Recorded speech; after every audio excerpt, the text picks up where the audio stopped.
하나님께서 우리에게 주신 귀한 말씀, 그리스도께서 비추이시리라 라고 하는 말씀으로 우리 함께 나누려고 합니다.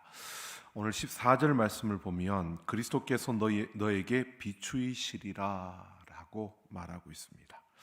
이것은 이 땅의 빛으로 오신 예수님께서 그 빛을 비추셨다, 우리에게 그 빛을 비추신다라는 건데요. 그 빛이 잠자는 자와 죽은 자들에게 비추어져서 그 빛을 받은 잠자는 자가 깨어나고 죽은 자들이 살아났다라고 오늘 14절에서 말합니다.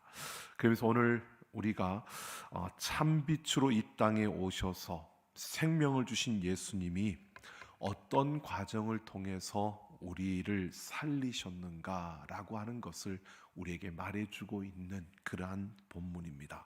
그래서 오늘 그리스도께서 비추이시리라 라고 하는 이 제목을 가지고 우리가 예수님이 빛으로 오셔서 어떤 과정에서 어떤 과정으로 우리에게 정말 우리를 살리시고 우리를 빛이 되게 하셨는가라고 하는 것을 함께 생각해 보려고 합니다. 오늘 바울이 그리스도의 빛이 비추어져서 그 빛을 받은 사람들이 살아나는 이 과정을 보여주는 이 말씀은 지금 바울이 이 말씀을 쓰고 있지만 이 말씀은 요한복음 1장 1절부터 18절의 말씀을 전제로 하고 있는 겁니다. 여러분, 요한복음은 사도 요한이 썼습니다.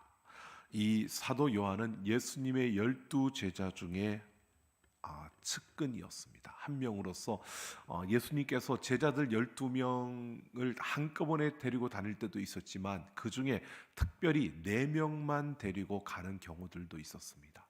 최측근이라고 말하죠. 그래서 예수님이 그 12명의 제자들을 남겨도 그 중에 4명만 데리고 이렇게 가는 경우들이 있었는데요. 그 4명 중에 하나가 이 요한입니다. 그러니까 4명은 베드로와 안드레와 야고보와 요한, 바로 두 형제씩 이렇게 4명을 데리고 다녔습니다. 그 중에 요한은 그 4명 중에서도요, 이 사도 요한은 굉장히 민감했던 자로 그렇게 알려지고 있습니다. 영적으로 굉장히 민감했던, 그리고 깊이가 있었던 그런 자였습니다. 그래서 요한은 특별히 예수님의 사랑을 받았고 예수님으로부터 사랑하는 제자라고 하는 이런 칭호를 받을 만큼 예수님의 특별한 관심과 사랑을 받은 제자가 이 요한입니다. 그런데 예수님이 부활하시고 난 이후에 예수님이 승천하셨습니다. 그 이후로 제자들에게 성령이 임하고 권능을 받아서 그들이 복음을 전하고 성령의 그 역사들을 이루며 교회를 세울 때, 그리고 많은 이들이 순교하며 그 생명을 내놓는 복음의 역사를 이룰 때 이 요한은 그러지 못했습니다. 그것이 예수님이 십자가에 달리실 때 예수님께서 이 요한을 보고 보라 내 어머니라 라고 말하며 그 모친 마리아를 그렇게 부탁했기 때문입니다. 마리아를 돌봐달라고요.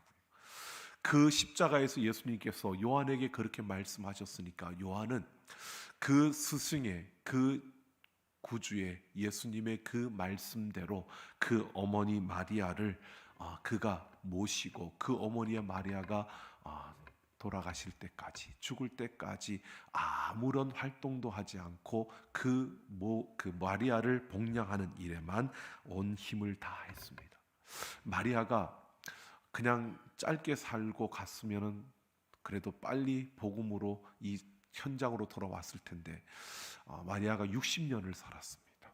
그래서 60년 동안 다른 제자들은 복음을 전하다가 죽고 순교당하고 그들이 세워놓은 교회가 막 번성하고 바울이 온 지역을 다니며 복음을 전하는 이런 놀라운 일들이 일어나는데 요한은 그저 그 소식만 들으면서 마리아를 복양하고 있었던 겁니다.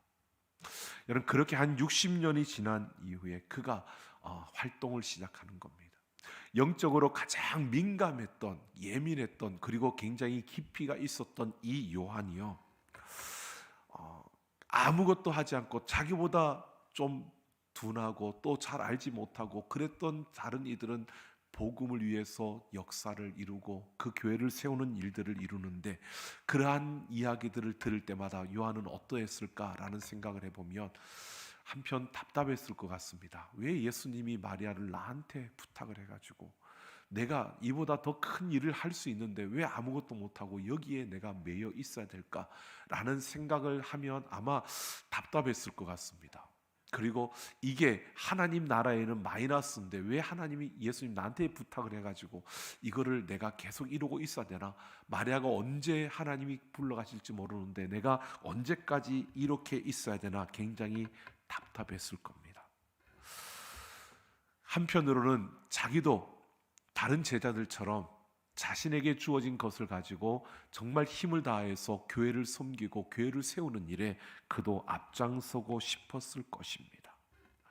다른 제자들처럼 복음을 전하다가 그렇게 예수님과 함께 죽는 그 순교의 그러한 자리에 들고도 싶었을 것입니다.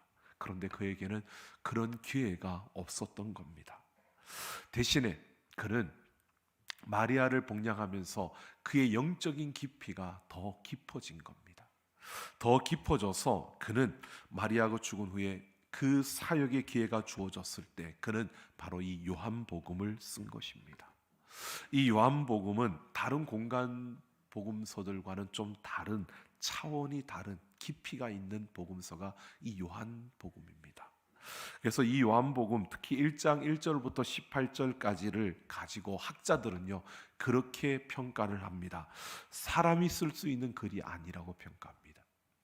다른 복음서들에서는 보통 자신들이 경험한 이야기들, 그리고 자신들이 들었던 예수님 말씀하셨던 이러한 이야기들을 쭉 적어놓고 그 말씀대로 해가지만 이 요한은요 예수님의 그 탄생을, 예수님의 이 땅에 오심을 말씀이 육신이 되셨다라고 선포합니다. 말씀이 육신이 되셨다, 바로 로고스, 그 말씀이 인간의 몸을 입고 이 땅에 오셨다. 이 말씀은 바로 천지를 창조할 때 그 태초부터 있었던 그 말씀, 이러한 것을 여러분 우리는 요한복음을 듣고 많이 읽고 보았기 때문에 그렇지라고 생각할 수 있는데, 이게 여러분 다른 복음서의 이야기들 한번 보십시오. 예수님의 탄생에 대해서 다른 복음서들은요 동방박사 이야기를 하든지 아니면 그 목자 이야기를 하든지 또 가브리엘 천사가 와서 그들에게 말해준 이러한 것들을 이야기를 하지, 이렇게 말씀이 육신이 되어 바로 그 말씀이 살아 우리 가운데 생명이 되고 빛이 되었다, 이런 말씀을 하는 경우는 없습니다. 그만큼 요한복음은 차원이 다른, 그 하나님이 말씀으로 이 세상을 창조하셨는데 그 말씀이 인간이 되어서 이 땅에 오셔서 하나님의 영광과 그 사랑을 드러내셨다. 이것은 우리는 들어서 알고 그 복음을 알기 때문에 그냥 그렇지 맞아 이렇게 거기까지 갈 수 있는데요, 이것은 정말 인간이 깨달을 수 없는 신비로운 진리이고 이것을 말할 수 있다는 것은 정말 놀라운 것임을 학자들은 이야기하고 있습니다. 그만큼 이 요한이요 예수 그리스도에 대한 그 기품을 그가 깨달았고 다른 어느 제자보다도 예수님에 더 깊이 빠져 있었던, 예수님께로 더 가까이 서 있었던 그러한 제자였다라는 사실입니다. 그래서 요한복음을 우리가 보면 요한복음은요 굉장히 좀 차원이 다른 깊이 있는, 그리고 예수님이 누구시고 예수님이 어떤 분이시고 예수님이 어떤 존재인가를 끊임없이 그 깊은 진리로 우리에게 변증해주고 있는 것이 바로 이 요한복음입니다. 그 요한복음에서 이 요한은 4절을 보면 그 안에 생명이 있었으니 이 생명은 사람들의 빛이라, 예수님이 생명의 빛으로 이 땅에 오셨다라고 하고요, 그 생명의 빛으로 우리에게 다가와서 참빛, 그 세상에 와서 각 사람에게 비추는 빛이 있었다. 이 빛이 우리에게 비추어졌다는 것입니다. 그리고 그 빛을 받은 자는, 그 생명의 빛을 받은 자는 살아났다는 것입니다. 자, 이 말씀을 근거로 바울은요 바로 로고스가 되어서 생명의 빛이 되어서 이 땅에 오신 예수님, 그 예수님으로 인하여 그 빛이 우리에게 비추어졌고 우리가 살아났다라고 하는 이것을 그가 전제로 어떻게 살아날 수 있었는가, 그 살아나는 과정에 대해서 바울이 설명을 하고 있는 겁니다. 오늘 11절을 보면 너희는 열매 없는 어둠의 일에 참여하지 말라고 말하고 있습니다. 여기에서 참여한다라고 하는 것은 깊게 관여한다는 것입니다. 특별한 관계를 형성하고요, 그 형성된 관계 속에서 돈독한 그러한 관계를 맺는다는 것입니다. 그러니까 예수님께서 우리에게 말씀하시는 것이 열매 없는 어둠의 일에 참여하지 말라라고 하는 것은 어둠과 특별한 관계를 맺어서 그 어둠에 매여지는, 그 어둠에 관계되는 그러한 모습으로 서서는 안 된다는 것입니다. 여러분, 우리는 한번 생각해 보십시오. 여러분, 어둠의 일에 참여하고 있습니까? 자, 여러분은 어둠의 일에 참여하고 있습니까? 예, 저렇게 말을 해야 됩니다. 아니요라고. 가만히 있으면 2등이라도 하겠지. 그러고 가만히 있으면 안 되는 겁니다. 자, 우리는 어둠의 일에 참여할까요? 안 할까요? 안 해요. 예, 맞습니다. 근데 여러분 한번 생각해 보십시오. 오늘 뭐라고 하느냐면 도리어 책망하라라고 말하죠. 도리어 책망하라. 어두움의 일에 참여하지 않도록 자신을 책망하라고 합니다. 이 말은 뭘 말하느냐 하면 어두움의 일에 참여할 가능성이 있으니까 책망하라는 겁니다. 우리가 어두움의 일에 참여 안 한다고 우리는 생각합니다. 그리고 어두움의 일에 참여할 거냐 그러면 참여 안 한다고 합니다. 그런데 우리가 말은 그렇게 하는데 어두움의 일에 참여할 가능성이 우리에게 있다는 겁니다. 그래서 도리어 책망하라고 말하고 있는 겁니다. 여러분, 어두움의 일, 열매 없는 어둠의 일이라고 했는데요, 가만히 생각해 보면 여러분, 우리가 가끔 열매 없는 어둠의 일, 이 열매 없는 일에 몰두할 때가 있는 것을 보게 됩니다. 물론 안 그런 분들도 계시겠지만, 그렇다고 생각하겠지만 한번 자신을 가만히 생각해 보십시오. 우리가 직장에 가서 열심히 일하는 거, 그거는 어둠의 일이 아니고 우리가 그냥 열심히 일을 하는 겁니다. 그 일에 몰두하는 건데, 그 일 말고요, 여러분, 열매 없는 일에 우리가 몰두할 수가 있지 않습니까? 열매 없는 일, 뭐 다 열매가 있다 생각하면 할 수 없는데, 여러분 생각해 보면 우리가 굳이 하지 않아도 되는 일에 열심을 내는 경우들이 있습니다. 여러분, 우리가 열심히 일을 하다가 중간에 쉼을 갖는 거 필요합니다. 우리 오늘 성가대 아름답게 찬양했는데, 성가대 악보에도요 보면 중간에 쉼표가 있습니다. 거기에서 쉬면 됩니다. 그죠? 근데 엉뚱한 데서 쉬면 안 되는 거죠.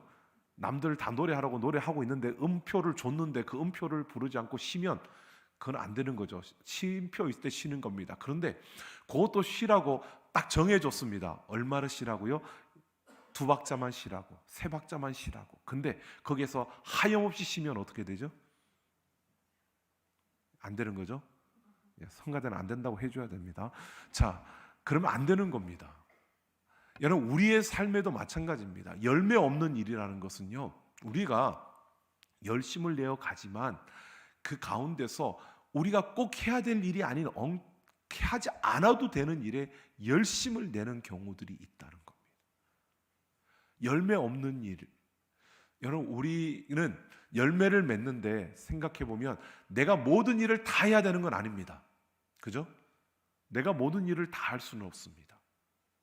내가 모든 일을 다 하는 게 아니라 내가 해야 될 일만 해야 되는 겁니다. 근데 내가 해야 될 일을 하면서, 여러분, 내가 꼭 해야 될 일만 하면은 좋은데, 여러분, 우리가 살아가면서 그렇습니까? 내가 하지 않아도 될 일을 하게 되는 겁니다.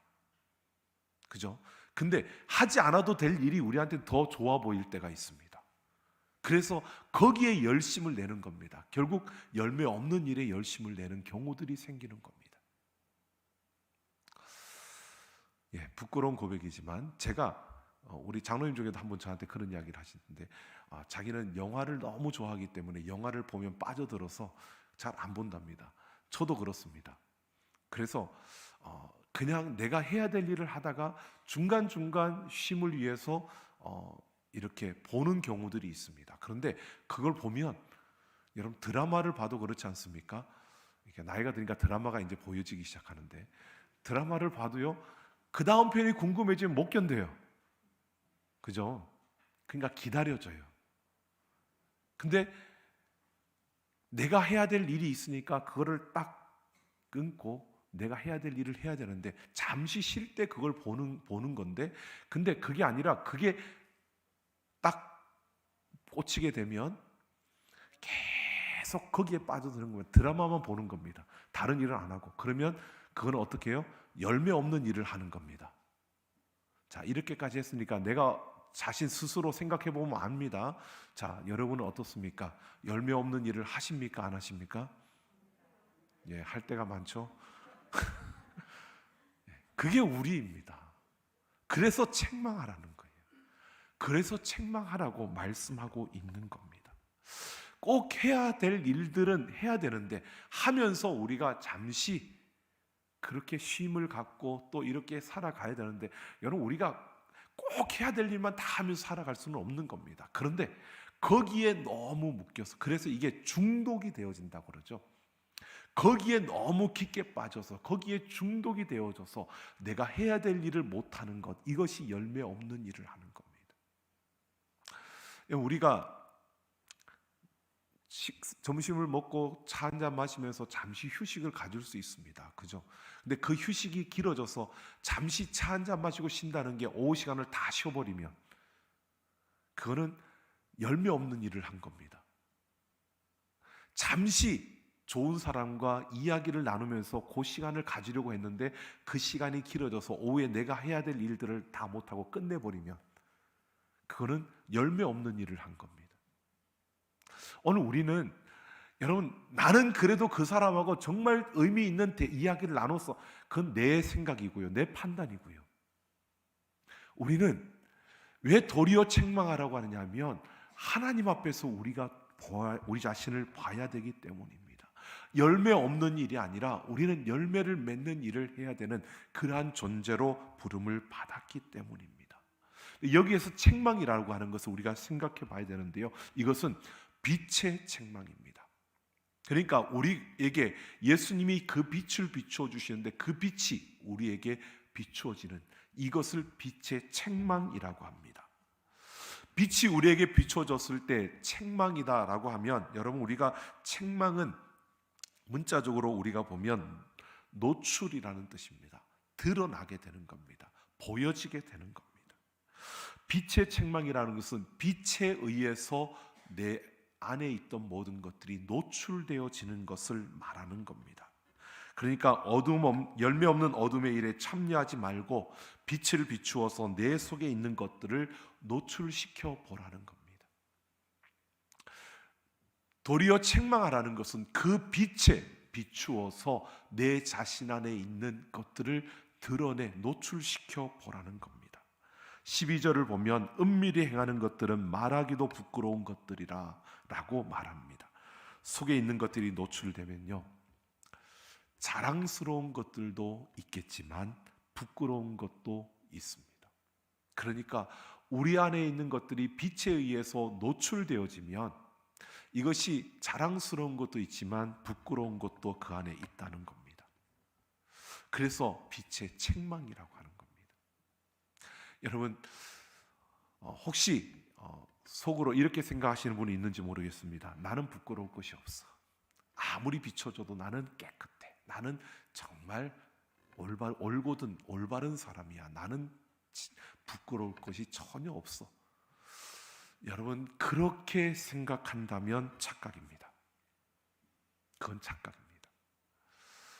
막 굉장히 자신 있게 말하는 분들이 있죠. 특히 우리나라 사람들은 내 손에 장을 지진다고 하는 분들, 내 손에 장을 지진다고 말하시는 분들, 여러분 거의 한번 장을 찢을 정도 수준까지 한번 들춰보십시오. 그러면 진짜 장을 찢어야 되는데 나중에 가서는 이런 것도 있었네 그리고 꼬리를 살짝 숨겨버립니다.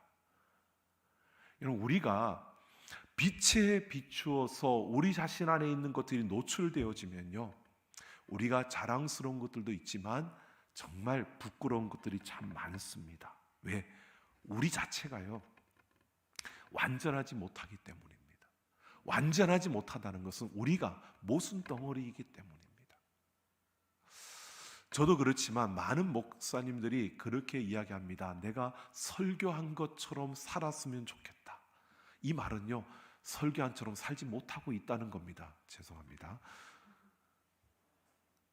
설교한 것처럼 살았으면 좋겠다라고 하는 것은, 그렇게 살고 싶다라고 하는 것은요, 정말 그렇게 살려고 노력하고 그렇게 살려고 달려가는 거지만 내가 그렇게 살지 못할 때도 있다는 겁니다.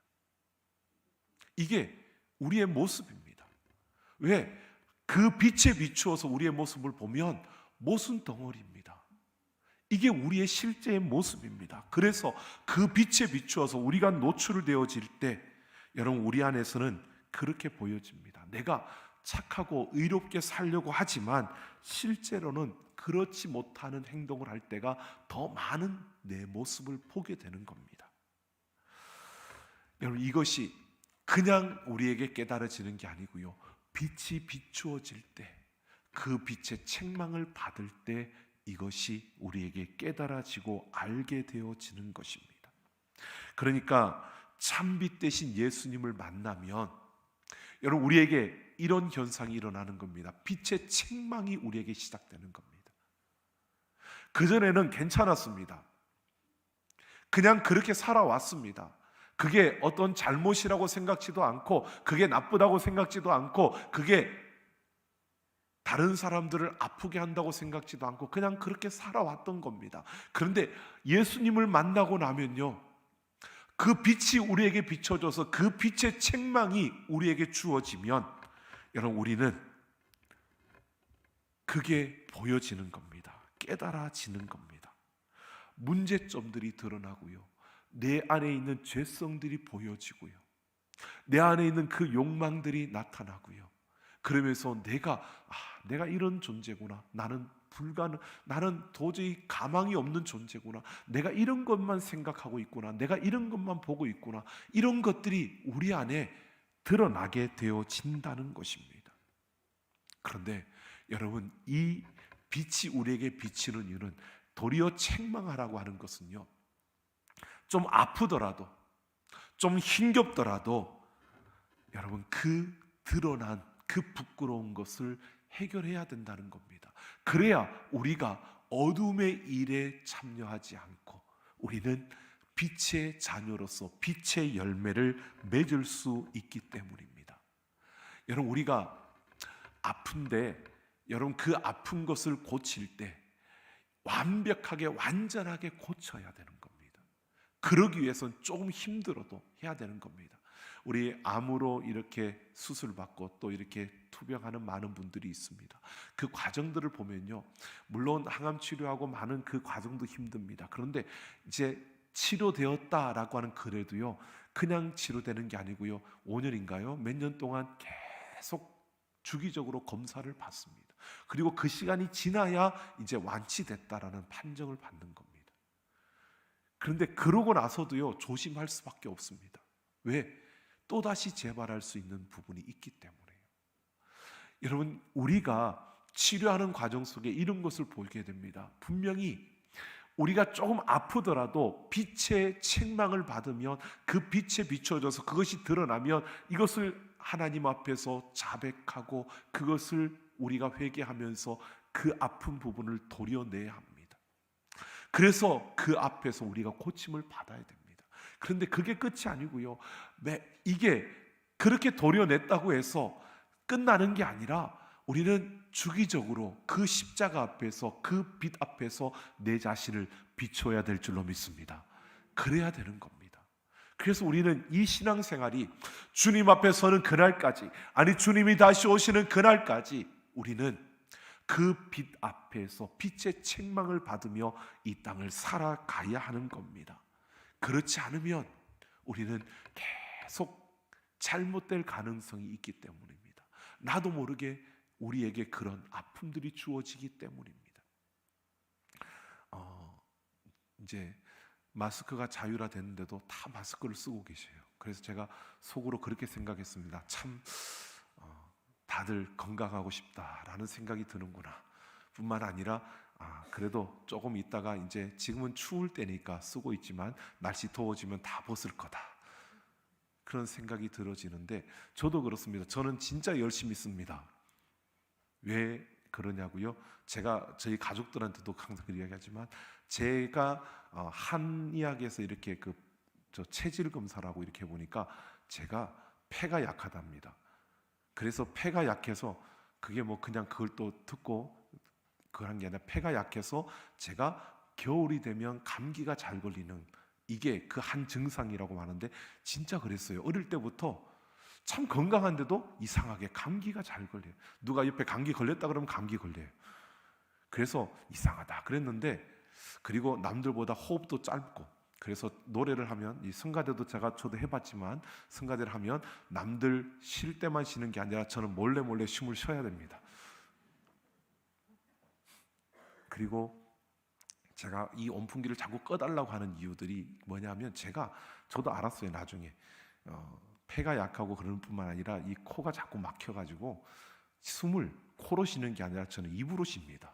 그러다 보니까 찬양도 못하고 제대로 박자도 잘 못 맞추고 다 이런 이유들이 다 있어요. 근데 그게 폐에서부터 시작한 겁니다.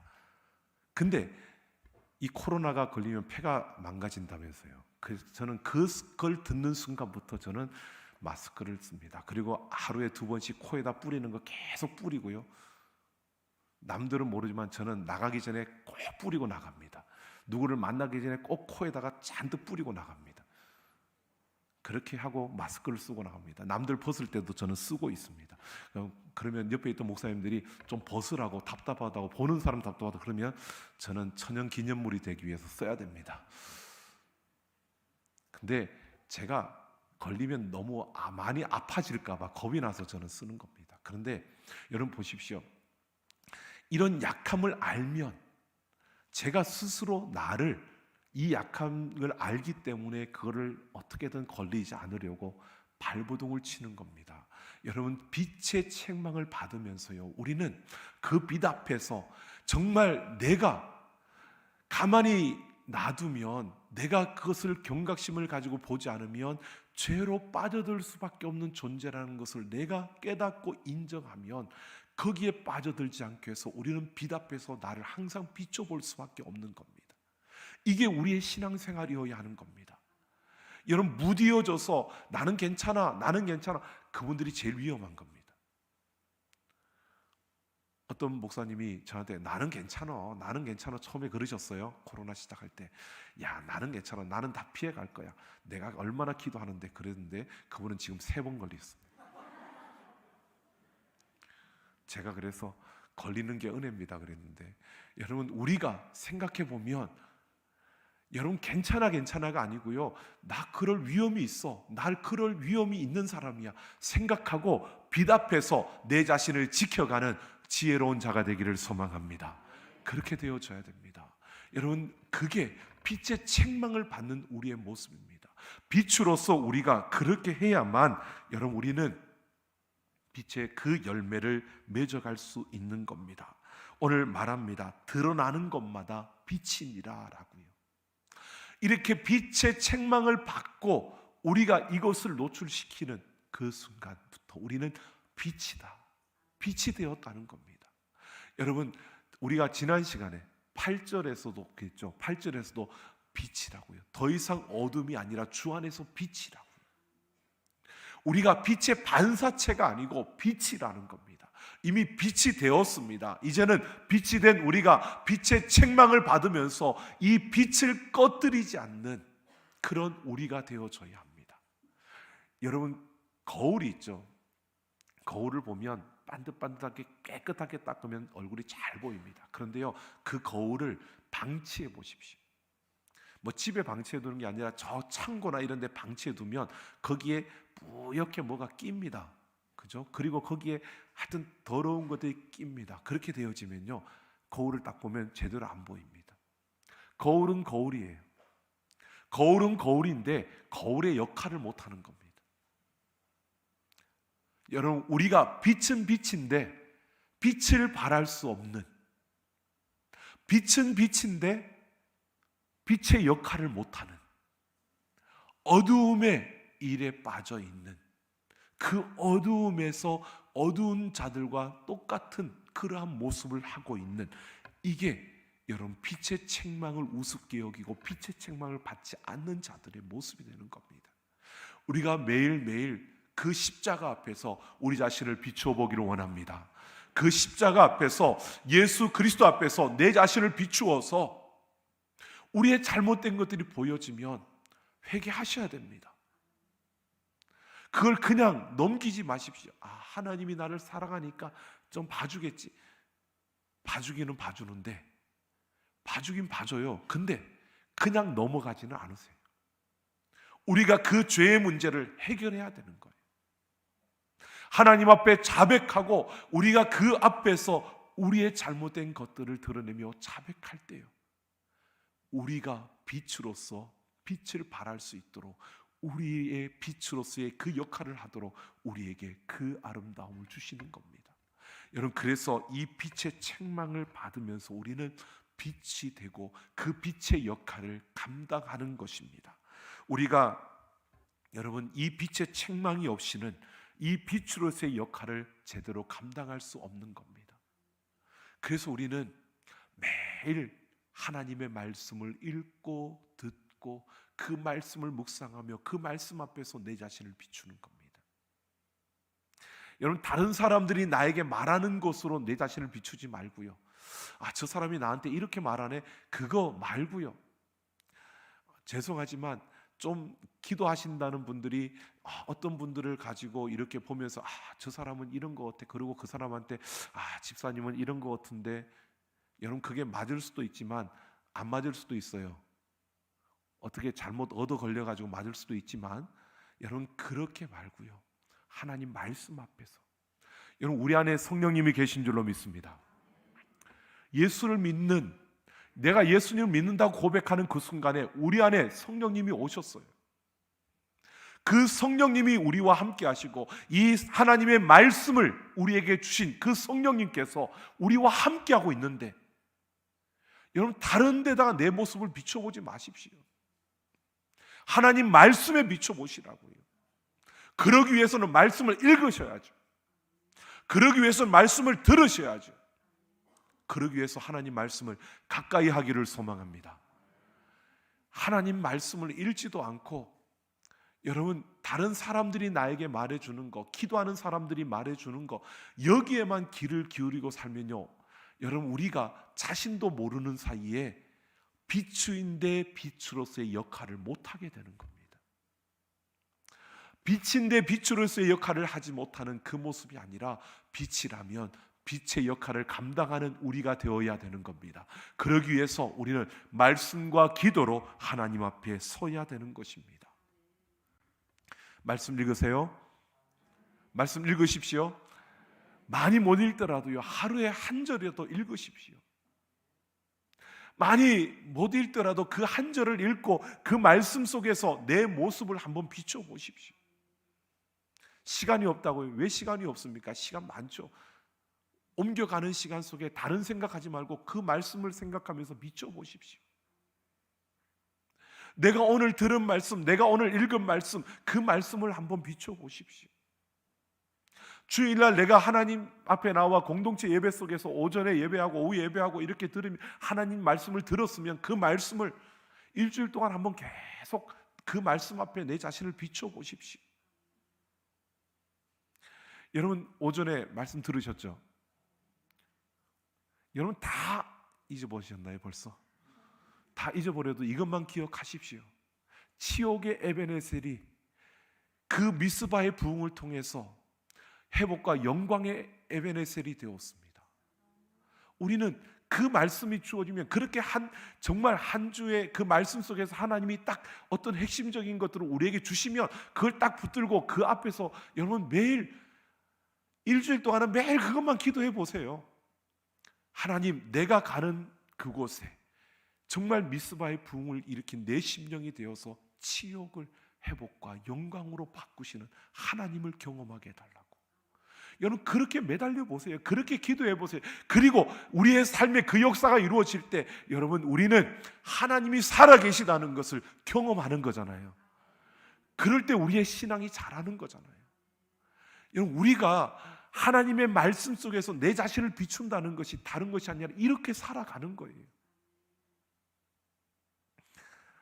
제가 목사가 되었을 때, 목사로서 지금 이 삶을 살아가면서 참 유익하고 행복한 거는 말씀을 전하다 보니까 이 말씀 속에서 계속 내 자신을 비추어 볼 수밖에 없고, 그러니까 내 자신을 항상 비출 수밖에 없는 그 자리에 내가 계속 서 있다는 것, 이게 참 큰 행복인 것 같아요. 여러분들보다는 제가 더 많이 비추어 볼 수 있는 그 자리에 서 있다 보니까 그게 나한테는 더 큰 복이라는 생각이 들어져요. 우리가 여러분, 빛인데 빛으로서의 역할을 감당하려면 하나님 말씀 앞에서 내 자신을 비추어 봐야 합니다. 그 십자가 앞에서 내가 서야 하는 겁니다. 여러분, 그 앞에 서면 보여요. 보여지게 되어 있어요. 내가 마음을 닫고 그 앞에 안 서기 때문에, 내가 하나님의 말씀을 읽지 않고 그 말씀을 내가 생각지 않고 살아가니까, 예배 드렸고 예배 끝났으니까 끝. 그리고 오전에 무슨 말씀을 했는지 모르고, 일주일 내내 가도 지난주에 무슨 말씀을 들었는지 모르고 그냥 그렇게 살아가니까 빛이 안 비춰지는 거예요. 그 빛 앞에 나를 비춰보지 못하는 거예요. 그 빛 앞에 나를 비춰야 그 빛의 책망을 들으며 내가 하나님 앞에 더 바른 빛으로서의 역할을 감당할 수 있는데, 안 비춰보는 거예요. 여러분, 오늘 이 예배가 끝나면 끝나는 게 아니라 이 말씀으로 우리는 한 주간 살아가야 되는 겁니다. 우리가 그 말씀 앞에 내 자신을 매일 비춰보면서 그렇게 살아가야 되는 겁니다. 나는 머리가 나빠서 안 돼. 그러면 매일 새벽이라도 오세요. 새벽마다 제가 한 말씀씩 주잖아요. 새벽마다 우리가 한 말씀 듣잖아요. 그 가운데 또 그걸 가지고 하루 또 살고, 또 주면 그 다음날 그 말씀과 또 하루 살고. 여러분, 그렇게라도 우리가 하면, 빛 앞에 우리가 서면 하나님은 우리를 바꿔주시고요, 우리를 빛나게 해주시고요, 우리가 역할을 감당하도록 우리를 이끌어 주실 줄로 믿습니다. 그 말씀 앞에 서야 하는 겁니다.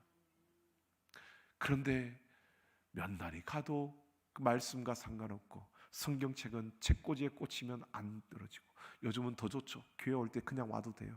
교회 오면 성경책도 있고, 그거 없어도 화면으로 다 비춰주고. 오늘 우리 청년들이 수련회를 떠났는데,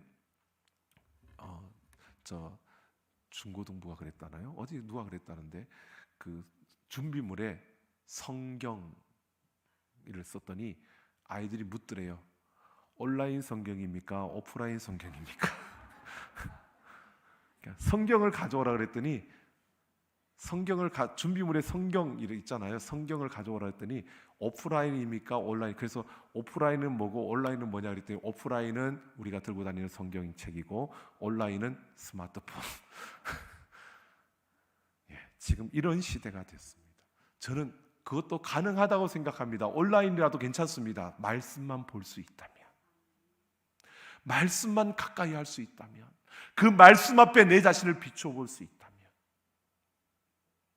여러분, 우리가 하나님 말씀을 읽고 그 말씀 앞에 우리 자신을 비추어서 빛의 책망 가운데서 빛으로서 그 역할을 다할 수 있는 우리 모두가 되기를 예수님의 이름으로 축원합니다.